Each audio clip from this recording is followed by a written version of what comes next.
Pilih atau adik ni? Tak tahulah. Baik, kita boleh mula. Hadis yang ke-25, muka surat 145. Hadis 25, muka surat 145. Siapa boleh baca? Silakan. Buka mic. Mic tu buka. Okey, silakan. Boleh ke saya? Boleh. Silakan. Nanti. Bismillahirrahmanirrahim. Wa an Abi Malikinil Harisi bin Asimil Ash'ari radhiyallahu an. Qala Rasulullah sallallahu alaihi wasallam Ut-tuhuru syatral iman walhamdulillahi tamla'ul mizan wa subhanallahi walhamdulillahi istamla'an au tamla'u ma bainas samawati wal ard wassalatu nur wassadaqatu burhan wassabru diya'au dia wal Qur'an hujjatul laka au alaik kullun nasi yaghdu faba'i'un nafsahu famu'tikuha au mubiqaha rawahul Muslim. Dari Abi Malik Al-Haris bin Hashim Al-Ash'ari radhiyallahu an, ia berkata bahawa Rasulullah sallallahu alaihi wasallam bersabda, kesucian bersuci itu sebahagian setengah dari iman. Ucapan Alhamdulillah mencukupi timbangan perkataan Subhanallah dan Alhamdulillah. Keduanya atau ia memenuhi ruangan antara langit dan bumi. Salat adalah nur, iaitu cahaya. Sedekah merupakan burhan, bukti. Kesabaran ialah dia, pancaran sinar, dan Al-Quran sebagai hujah, argumentasi untuk mendapat pada waktu pagi lalu dia menjual dirinya. Maka ada yang membebaskan dirinya, ada pula yang membinasakannya. Hadis riwayat Muslim. Ya. Penataan hadis. Ni, kata asing. Kosa kata asing. Kata asing. Kosa kata asing. Tuhur, kesucian. Yang dimaksudkan adalah kata kerja tuhur. Tahura. Yakni menyucikan atau bersuci. Tahara. Mayoritas ulama berpendapat bahawa huruf ta pada kata ini didomahkan. Syatrun sebahagian, yakni setengah. Tamla'ul mizan mencukupi timbangan. Penyebutan mizan timbangan sebagai isyarat bahawa amal perbuatan ditimbang dengannya kelak. As-salatu nur, salat adalah nur, iaitu cahaya. Salat memberikan pancaran cahaya yang akan menyinari jalan kebenaran dunia dan menyinari sirat jambatan di akhirat bagi pelakunya, iaitu setekala dia berjalan melaluinya. As-sadaqatu burhan, sedekah merupakan burhan, bukti. Maksudnya menjadi bukti atas keimanan pelakunya. As-sabru dia, kesabaran ialah dia, pancaran sinar. Kata dia berarti sinar yang sangat terang. Dengan kesabaran seluruh kegelapan dan kesulitan akan terang. Famu'tiquha, maka ada yang membebaskan dirinya, iaitu menyelamatkan dirinya dari azab Allah. Mubiquha, yang membinasakannya, yakni binasa kerana mengerjakan berbagai kemaksiatan dan menjauhkan dirinya dari Allah. Okey dulu ya. Semak dulu. Tak. Ni semak dulu. Keutamaan. Semak dulu. Dengar tak? Okey ya. Okey ya. Hadis yang dibaca ialah hadis yang ke-25 ini. Ia menerangkan tentang fadilat atau kelebihan sesuatu ibadat yang kita lakukan. Baik ya. Diterangkan di sini bahawa Abi Malik atau Abu Malik Al-Haris bin Asim Al-Ash'ari, ia berkata, Rasulullah bersabda katanya, pertama sekali at-tuhur, At-tuhur syatrul iman. Ya, bersuci itu adalah ya sebahagian iman. Separuh atau sebahagian iman. Jadi dalam hal ini dapat diketahui bahawa Islam ini menjaga kebersihan, kesucian. Ya, tapi dilihat negara-negara Islam, ya, dibandingkan dengan negara bukan Islam, negara bukan Islam lebih mengamalkan Islam daripada orang Islam. Dalam segi apa? At-tuhur, kebersihan, kesucian. Ya. Sebab itu, ya, bila kita lihat, ya, negara-negara ya Muslim kadang mengabaikan ya hal-hal tempat bersuci. Ya, tempat bersuci kadang kotor, ya, tidak terurus. Ya. Sedangkan kalau kita pergi luar negara, di negara orang, ya, dia punya bilik air bersih, ya, cukup bersih. Jadi artinya bukan itu saja, terkadang ya dia punya bandar dia pun ya cukup bersih. Jadi artinya kalau dalam hal pengamalan, orang yang bukan Islam itu lebih mengamalkan atur ini, kesucian ini. Ya, kita ya kurang mempraktikannya. Yang baru masuk ya hadis 145. Hadis 145. Ya. Itu kesucian atau kebersihan. Jadi di situ kena ambil pengetahuan untuk orang-orang Islam bahawa ya kebersihan itu adalah keutamaan sebab ia adalah sebahagian iman. Ya. Sebahagian keimanan kita jaga kebersihan. Kemudian diterangkan Alhamdulillah. Alhamdulillah yang kita sebut ini tamla'u teman-teman memenuhi ya. Tamla'ul mizan, memenuhi timbangan. Jadi yang kita ucapkan Alhamdulillah ini, ya, dia akan memenuhi timbangan. Besok timbangan kita tak penuh, maka dengan ucapan yang kita sebut di dunia Alhamdulillah itu telah menampung timbangan kita. Memenuhkan timbangan kita atau mizan kita. Dan ucapan kita ucapkan subhanallahi walhamdulillah disekalikan. Contohnya, ya. Jadi kelebihan subhanallah dengan alhamdulillah ini, ya, keduanya ini tamla'ani. Keduanya memenuhi atau tamla'u atau memenuhi ma bainas samawati wal ard, di antara langit dan bumi. Jadi bayangkanlah fadilat kelebihan. Kita membaca subhanallah, kita membaca alhamdulillah. Ini yang dikatakan ya bahawa yang memberatkan timbangan kita besok, tasbih-tasbih inilah yang Nabi syariatkan. Lepas solat kita baca subhanallah ya 33, alhamdulillah 33, Allahu akbar 33. Kemudian dicukupkan dengan 100. La ilaha illallah wahdahu la syarikalah lahul mulku wa lahul hamdu wa huwa ala kulli syai'in qadir. Ya. Kita ya ucapkan 101 waktu. Ya. 101 waktu sama dengan 1000 kebaikan. 100 kita baca 1000 kebaikan. 5 waktu, ya dah 500 kita baca. Mengikut dalam hadis, 500 sama dengan 5000 di timbangan. Ya. 5 waktu kita dah baca 500. 500 di ucapan 5000 dalam timbangan. Banyak tak banyak? Tapi kadang kita mengabaikan ya hal ini. Padahal ucapan ini ucapan yang memenuhi timbangan, memberatkan timbangan di akhirat besok. Ya. Nabi sendiri yang menerangkan fadilatnya atau kelebihannya.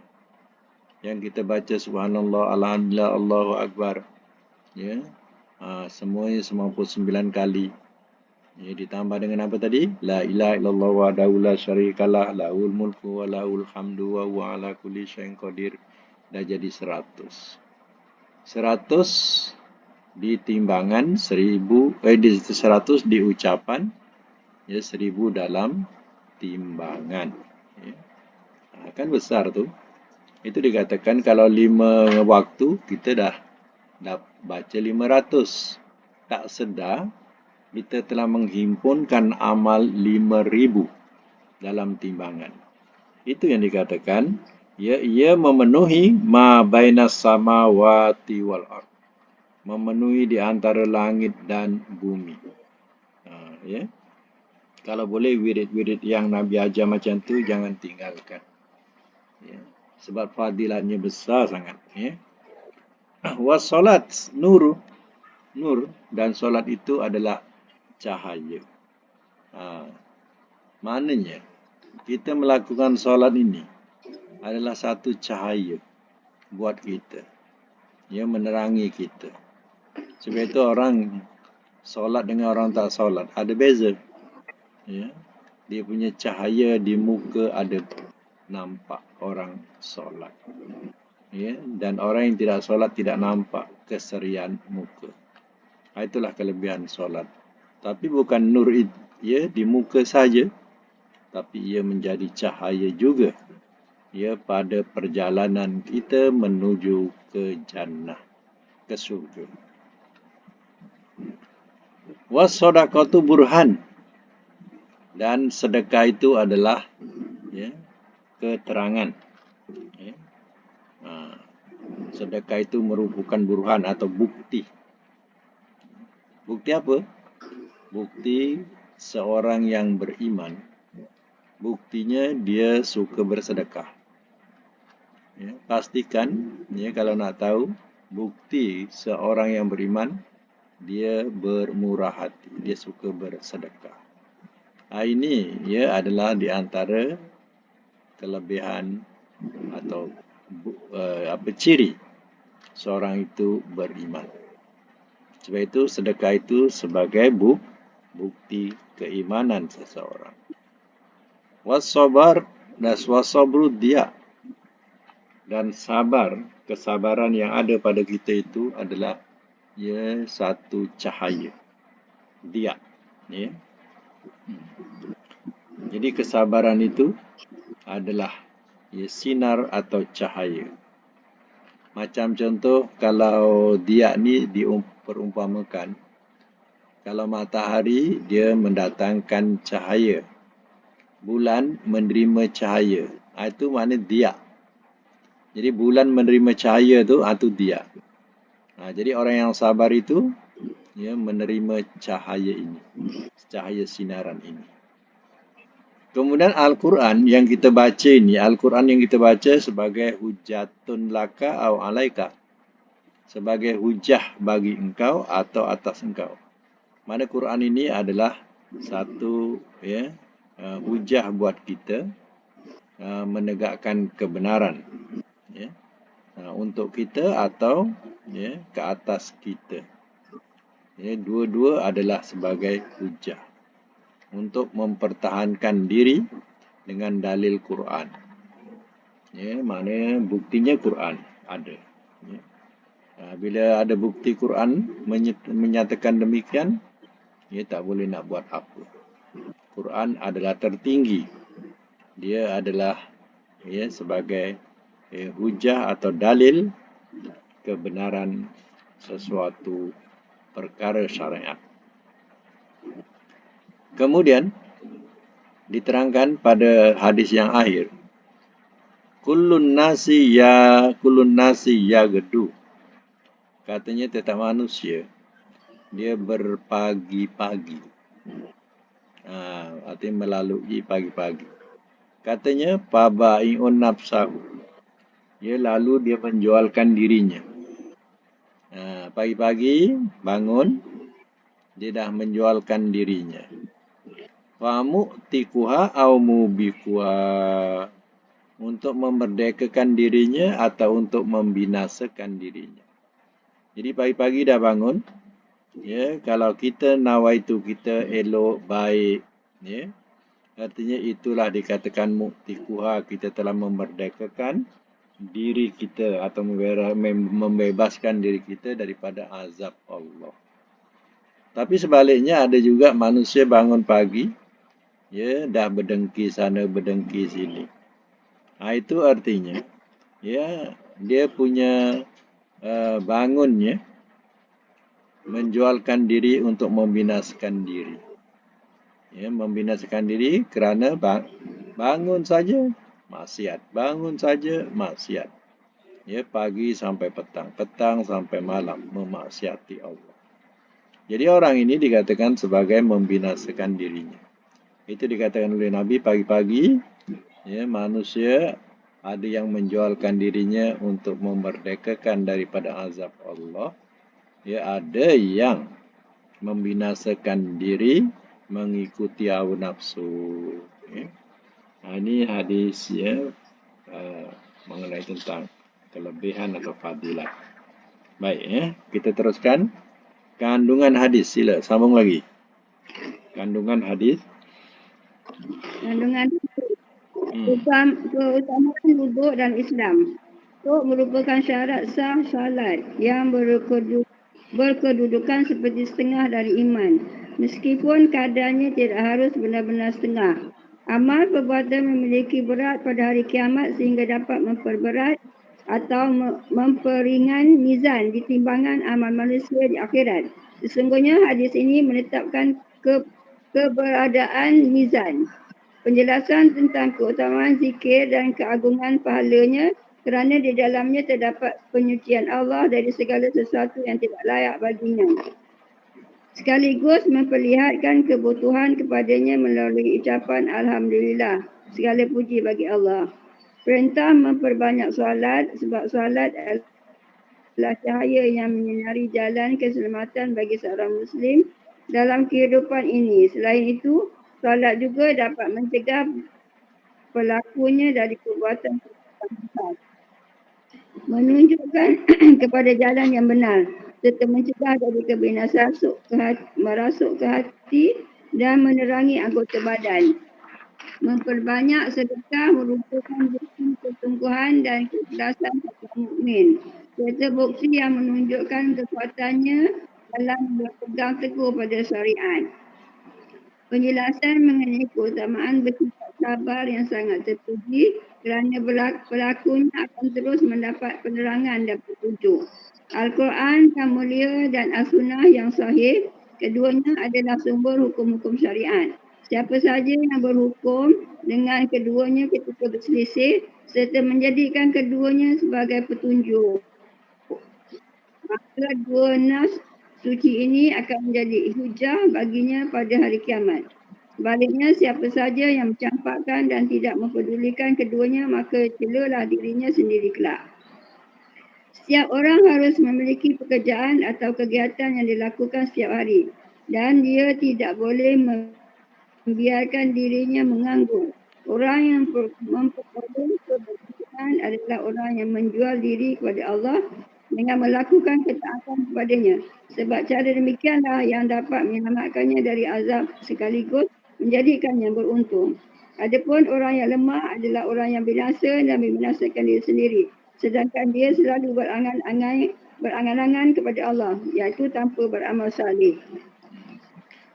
Macam itulah, ya, dia punya, ya, kelebihan, fadilat daripada yang disebut dalam hadis itu. Ya. Jadi, ya, pernah Nabi SAW ada seorang yang mau minta pelajaran daripada Rasul. Tapi kenapa Rasul kata la taghdab, jangan marah. Jadi orang tu, ya, rasa macam, ya, tak dapatlah pelajaran daripada Rasul. Rasul hanya kata la taghdab. Bila dia tanya lagi, kata Rasul la taghdab, jangan marah. Ya, lagi Rasul la taghdab. 3 kali Rasul, ya, menyuruh orang itu supaya jangan marah. Kalau dia bersifat marah, apa pelajaran yang boleh diterima olehnya? Sebab itu marah ni lawannya sabar. Dia tidak ada kesabaran. Marah, bengis, panas baran. Jadi macam mana kebaikan yang Rasul nak bagi? Kalau dia panas baran, kalau dia seorang pemarah. Sebab itulah ilmu tinggi macam mana pun, kalau dia dah sampai peringkat marah dan tidak dapat mengawalnya dengan pertahanan kesabaran, pada masa itu ilmu tinggi mana pun tidak ada ertinya.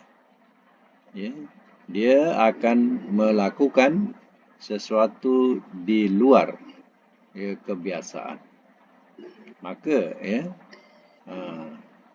benda yang mahal pada masa itu akan jadi murah. Maksudnya apa? Kerana marahnya tadi, dihempas barang-barang yang mahal-mahal dibeli kerana marah. Padahal dia punya ilmu, tapi kerana sifat marahnya tidak boleh dia kawal, tak ada gunalah pelajaran. Jadi kalau Rasul bagi pelajaran pun tak ada artinya. Kalau dia marah, dia tak ingatkan pelajaran Rasul. Sebab itu kesabaran itu adalah perisai bagi orang mukmin untuk menahan daripada sifat kemarahan. Sebab ia akan menghapuskan kebaikan. Jadi itulah fadilat-fadilat. Banyak lagi fadilat yang disebut dalam hadis itu yang saya dah terangkan tadi. Itulah kelebihan hadis ini. Jadi kalau kita lupa, kita ingatkan balik tentang hadis ini. Itu saya katakan tadi bahawa kalau boleh jangan tinggalkan. Subhanallah 33, Alhamdulillah 33, Allahu Akbar 33. Lepas solat. Jadi semuanya apa? 99. Cukupkan kata Rasul dengan bacaan La ilaha illallah wahdahu la syarikalah. Lahul mulku wa lahul hamdu wa huwa ala kulli syai'in qadir. Bukankah amalan yang paling senang? Tapi Rasul kata sedikit yang melakukan. Amalan ini kata Nabi ringan dalam sebutan. Siapa tak hafal? Subhanallah. Siapa tak hafal? Alhamdulillah, Allah Akbar. Siapa yang tak hafal? Kan ringan disebut. Tapi kata Nabi sedikit yang melakukan. Sehingga sahabat bertanya kepada Rasul. Bagaimana ya Rasulullah benda tu ringan tapi sedikit yang melakukan? Jadi Rasul kata, bila seseorang solat, dia akan diingatkan itu dan ini. Mana diingatkan itu dan ini maksudnya perkara-perkara yang nak dibuat lepas solat. Dia ada urusan-urusan yang nak dikejar. Dan bila solat bagi salam saja, maka dia kejarlah urusannya. Maka ketika itu dia pun tak sempat nak zikir, nak menyebut kalimah-kalimah itu. Jadi itu dikatakan walaupun ia ringan di lidah, di lisan, tapi berat sedikit yang melakukan. Sebab itu kita kalau boleh jangan tinggalkan. Apa sebab? Sebab ia akan memberatkan timbangan kita. Timbangan kita ni tak adalah berat mana kalau dibandingkan dengan timbangan para Rasul. Jadi nak memberatkan tadi Rasul ajakkan zikir ini, iaitu subhanallah, alhamdulillah, Allah Akbar dan la ilaha illallah wahdahu la syarikalah tadilah. Dan satu amalan lagi Rasul ajar nak tidur Nak tidur, baca subhanallah 33, alhamdulillah 33, Allahu Akbar 34. Nak tidur. Satu amalan lagi yang Rasul ajar. Jadi, nak tidur dia tak cukupkan dengan la ilaha illallah wahdahu la syarikalah, tak. Nak tidur tambah Allah Akbar satu lagi. Kalau 33 tambah satu lagi 34. Dah jadi 100. Ini salah satu amalan sebelum tidur. Ya. Baca subhanallah. Itu dah dapat apa? Dah dapat, nak tidur saja kita amalkan tu dah dapat 1000 dalam timbangan. 1000 kebaikan dalam timbangan. Bayangkan, nak tidur kita buat pahala lagi. Ya. Jadi, kalau campur solat 5 waktu 5, campur nak tidur 6 dan 600. 600 di lisan, di mulut, di ucapan. Tapi 6000 dalam timbangan. Satu hari kumpul 6000. Itulah yang boleh memberatkan timbangan kita kalau nak tahu. Sebab itu jangan abaikan.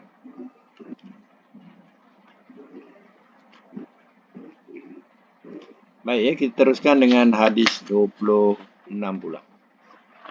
Siapa nak baca?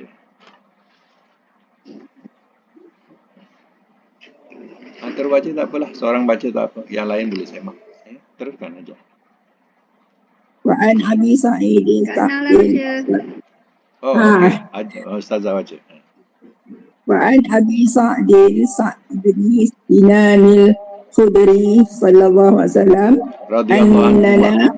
radhiyallahu anhuma annana من الأنصار سألوا رسول الله صلى الله عليه وسلم فأعطاهم ثم سألوه فأعطاهم حتى نفد ما عنده فقال لهم حين أنفق كل شيء بيده ما يكن عندي من خير فلن أدخره عنكم ومن يستعفف يعفه الله ومن يستغني يغنه الله ومن يتصبر يصبره الله وما أعطي أحد عطاء خيرا وأوسع من الصبر متفق عليه. Dari Abu Sa'id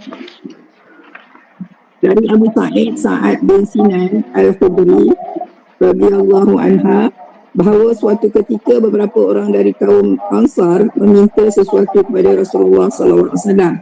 Lalu dia memberikannya kepada mereka. Kemudian mereka meminta lagi sesuatu yang lain dan beliau kembali memberikannya kepada mereka.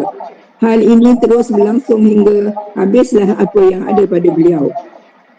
Lantas beliau berkata kepada mereka, yakni ketika beliau telah memberikan semua yang ada di tangannya, apapun kebaikan yang ada padaku tidak akan pernah aku sembunyikan dari kalian. Barang siapa menahan diri dari meminta-minta, maka Allah akan menganugerahkannya kehormatan kepadanya. Barang siapa yang merasa cukup, maka Allah akan mencukupinya. Dan barang siapa berusaha menyabarkan dirinya, maka Allah akan menjadikannya sabar. Sungguh tidaklah seorang dianugerahi suatu anugerah yang lebih baik dan lebih luas daripada ketabaran. Muttafaqun alaihi. Ya. Pengesahan nak baca tu? Kata hadis. Bawah tu. Kosa kata hadis. Yang fadu bentuk fi'il mudhari dari kata nafida, artinya kosong atau habis. Falan ad-dakhirahu tidak akan pernah aku sembunyikan, yakni tidak sekali aku menyimpannya untuk orang lain dan tidak memberikannya kepada kalian. Atau dengan pengertian lain, aku tidak akan menyembunyikan dan mencegahnya dari kalian. Wa man yasta'fif, barang siapa menahan diri dari meminta-minta, maksudnya siapa saja yang menjaga kehormatan diri dari meminta-minta dan dia Terhormat. terhormat dari apa yang orang lain miliki. Yu'ifahullah, Allah akan menganugerahi kehormatan kepadanya. Dengan demikian dia benar-benar menjadi suci lagi, puas. Yughnihillah, maka Allah akan mencukupinya, iaitu berupa kekayaan jiwa, dan dibukakan baginya pintu rezeki. Ya, dah dulu ya. Okay. Baik. Hadis yang ke-26. Ya, bila kita hayati semula sifat atau akhlak Rasul. Ya, orang tu minta kepada Rasul. Dah dapat, minta lagi. Dah dapat, minta lagi. Sampai kat tangan Rasul dah tak ada. Ya. Adakah kita sanggup macam tu? Ya. Dah tinggal satu ni, bagilah saya pula. Bila kita kan, engkau dah ambil banyak ni, dah tinggal satu ni, bagilah saya pula. Kan? Tapi bila tengok dalam hadis ini, Rasul bagi sampai dah tak ada di tangan. Dia hatta nafida ma'indah, sehingga habis apa yang di sisinya pada sisi Nabi. Ya. Lalu Nabi kata, ya, kamu nampak kan, ya, apa yang ada padaku semua aku dah bagi. Dah tak ada dah ke aku, kata Rasul. Ya, dah tak ada ke aku dah. Semua aku dah bagi. Ya. Jadi Rasul pun ya memberikan satu nasihat. Ya. Nasihat dia ya cukup indah. Dia kata, barang siapa yang menahan diri dari meminta-minta, ya, maka Allah akan menganugerahi kehormatan kepadanya. Itulah kelebihan mereka yang menahan diri dari meminta-minta. Ya, sebab itu dalam Quran dikatakan dalam surah Al-Baqarah itu yang menyebut tentang ya sahabat-sahabat Rasul, yang mana sahabat Rasul yang berhijrah ke Madinah, dia tidak ada apa-apa yang dibawa. Ya, kekayaan itu ditinggalkan di Mekah. Semata-mata dia nak menegakkan iman. Jadi ya, maka dia datang ke Mekah. Dia datang ke Madinah, daripada Mekah ke Madinah. Orang Madinah menganggap sahabat-sahabat Rasul ni yang datang ni orang-orang kaya. Ya. Mereka kata mereka punya orang-orang kaya. Sebenarnya dia hijrah ke Madinah, dia tak bawa apa kekayaan pun. Ya, yang dibawa ialah iman bersama dengan Rasul. Jadi, kerana apa? Sifat para sahabat yang mengikut Rasul ini, mereka tidak meminta-minta, padahal dia adalah fuqara ilallah. Mereka adalah orang-orang fakir kepada Allah. Taraf dia adalah fakir. Kerana apa? Disebut dalam Quran itu minat ta'afu. Kerana dia menjaga diri atau memelihara diri. Contohnya, kalau baju dia koyak, maka dia akan jahit koyakan dengan jahitan yang halus. Apa tujuannya? Supaya tak menampakkan dia sebagai orang fakir. Dia jaga diri. Kalau orang-orang fakir betul, kalau koyak sejengkal, dia jadikan sedepa supaya mengambil simpati daripada orang. Jadi sebab itu dalam Al-Quran itu menerangkan sahabat-sahabat Rasul, dia menjaga diri daripada apa? Daripada meminta-minta, sehingga terpandang oleh mereka agniya, orang-orang kaya. Ya, sebenarnya dia adalah fuqara, orang fakir. Dia fakir kepada Allah. Macam tu. Ya. Itu tersebut dalam surah apa? Al-Baqarah diterangkan pada juzuk yang ketiga, dekat-dekat akhir. Ya.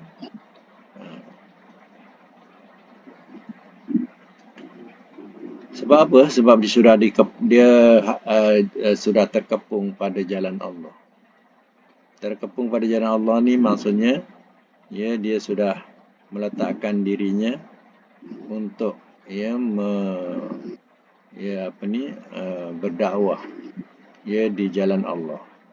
Jadi dia tidak sebebas orang-orang lain yang boleh niaga dan sebagainya.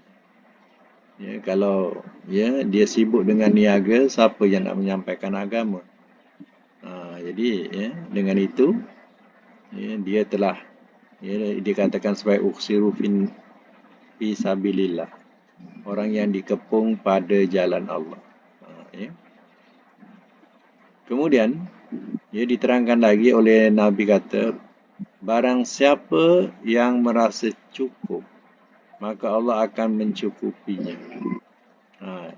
Jadi kalau kita merasa cukup, Allah akan bagi kecukupan kat kita. Sebaliknya kalau orang tak rasa cukup, sampai bila tak cukup-cukup? Sebab dia tidak mensyukuri nikmat yang ada. Contohlah, kalau kita ada kenderaan, contoh kereta. Kereta ni kan kira baik. Kalau berjalan pun tak kena hujan. Jadi yang kereta yang kita ada ni, kita tak bersyukur dengan kenderaan yang kita ada. Kita rasa tak cukup lagi. Sampai bila pun tak cukup. Sebab itu kata Imam Ghazali, jangan pandang ke atas. Orang tu beli kereta besar, kita nak lebih besar daripadanya. Itu namanya pandang ke atas. Kalau pandang ke atas, kita tak cukup-cukup. Nak melawan saja. Tapi cukup pandang ke bawah. Syukur kita ada kenderaan ni. Alhamdulillah. Sampai ke mana kita pergi. Bayangkanlah orang yang pakai motor tu. Jauh pun kena hujan panas. Jadi syukurlah kita ada kereta. Di sini kata Imam Ghazali, kalau kita pandang ke bawah, kita tahu bersyukur. Kalau kita tahu mensyukuri nikmat. Kalau kita mandang ke atas, memanglah tak nampak nikmat yang ada pada diri kita. Kita nak lebih lagi. Tak terkejar. Akhirnya tak terkejar. Itu dikatakan, barang siapa yang merasa cukup, maka Allah akan mencukupinya. Lagi nasihat Rasul, dan barang siapa berusaha menyabarkan dirinya, maka Allah akan menjadikannya sabar. Sebenarnya manusia ni sifat panas bara ni ada. Memang ada. Tapi hanya terkadang dia boleh menyabarkan diri dia. Dia sabarkan diri dia. Ikutkan marah, geram dan sebagainya ada. Tapi dia boleh menyabarkan dirinya. Sehinggalah Allah Ta'ala jadikan dia sebagai orang yang sabar. Dan Allah bersama, innallaha ma'as-sabirin. Dan Allah bersama orang-orang yang sabar. Dan diterangkan lagi, sungguh tidaklah seseorang dianugerahkan sesuatu anugerah yang lebih baik dan lebih luas daripada kesabaran. Menunjukkan keutamaan kesabaran. Jadi ada dua amalan yang fadilatnya Rasul tak tahu macam mana besarnya fadilat dia. Apa ni dia punya kelebihan dia. Pertama, disebut sini sebagai sabar. Sebab dia menunjuk sabar. Jadi pertama, sabar. Tak tahu berapa besarnya pahala yang diberikan kepada orang yang boleh sabar. Satu. Yang kedua, iaitu puasa. Puasa adalah fadilatnya besar yang Nabi sendiri pun tak tahu betapa besarnya pahala puasa ini. Jadi dua ni Nabi tidak letakkan, tak tahu fadilat yang sebenarnya. Yang lain-lain tu selalu Nabi katakan kelebihan-kelebihannya.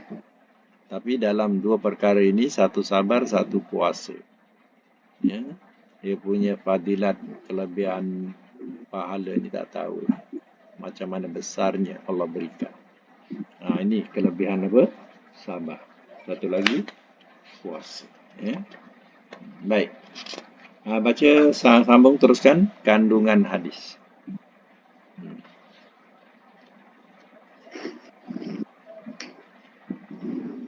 Baca Ustazah tadi kandungan hadis.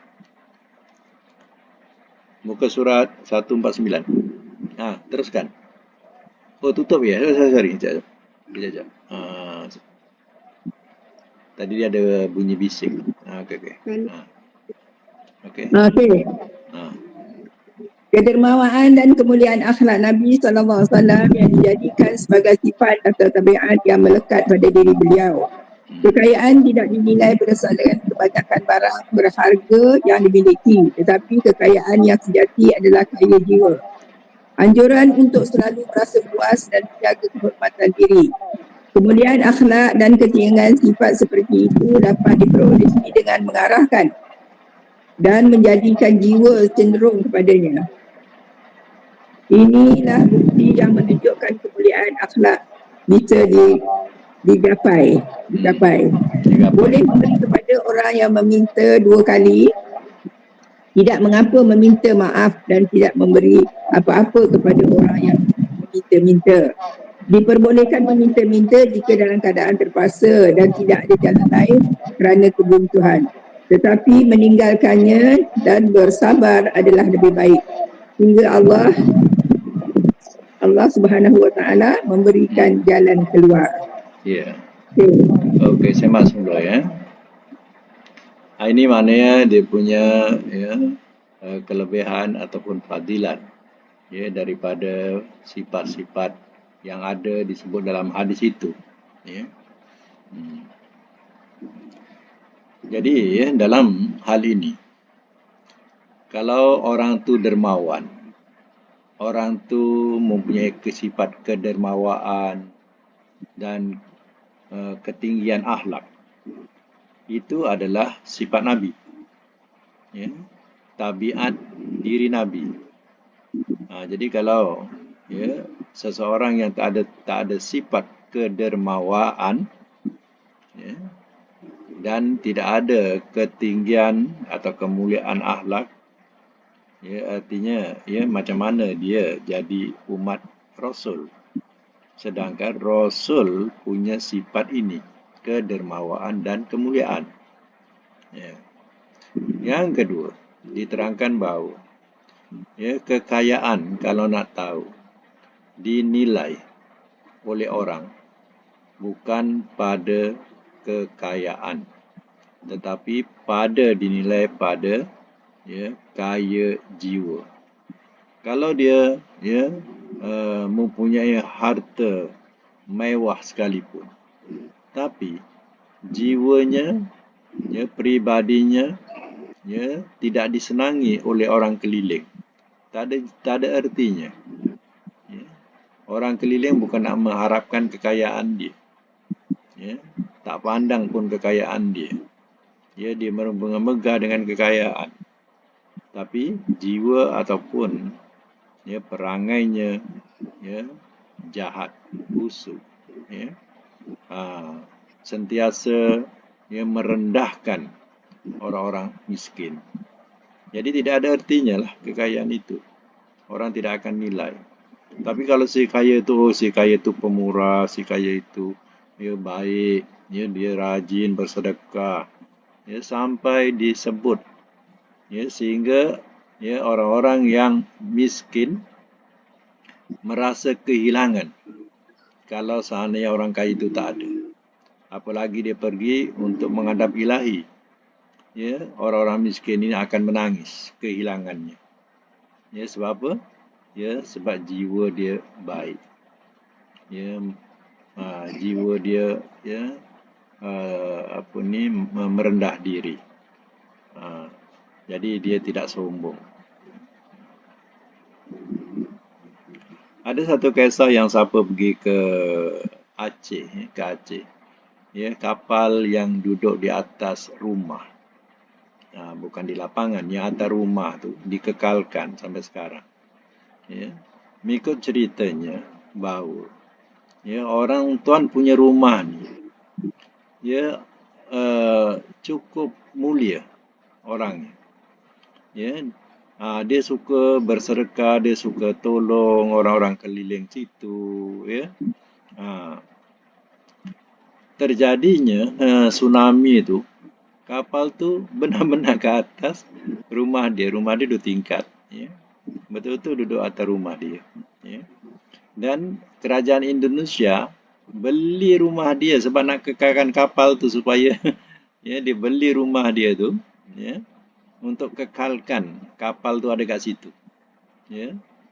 Maka ya dengan sifat kemurahan dia, Allah balas berlipat ganda kekayaan tu. Ya. Jadi tidak disangkalah bahawa kapal yang duduk atas tu membawa tuah dekat dia. Kerajaan beli dengan harga yang mahal. Ya. Termasuk rumah dia, maka jadilah tempat lawatan.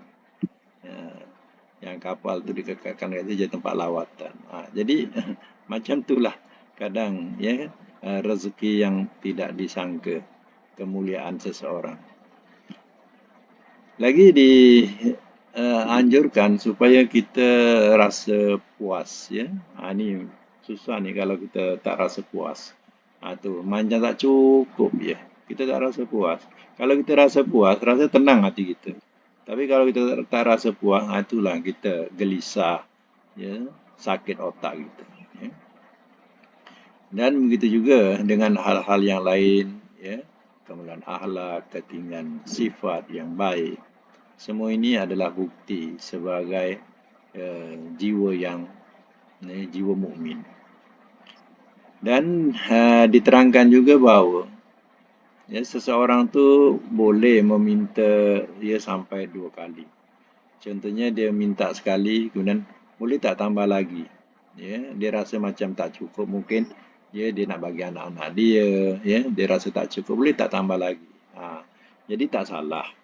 Ya, kalau dia minta, ya, mungkin bukan untuk dia, tapi mungkin dia fikir untuk anak-anak dia dan sebagainya. Ya.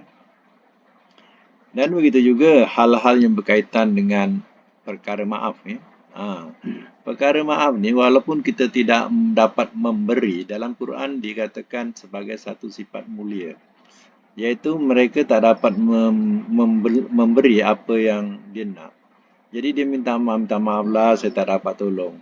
Ya, cubalah pergi rumah sebelah tu, ya, atau pergi rumah hujung tu. Jadi kita lebih minta maaf dan menunjukkan jalan kepada mereka. Ya. Itu adalah sifat yang baik. Ya. Dia tidak berkasar. Jadi ya, sifat berkasar tidak ada artinya dalam hal infak. Walaupun kita bagi, tapi kita memaki dia. Ini saya bagi ni, ingat ya, jangan datang sini lagi. Kasar dia. Ya. Lepas ni jangan datang lagi sini, tahu? Jadi hal macam ini adalah ditegah mengikut dalam surah Al-Baqarah yang kita dah lalui dulu.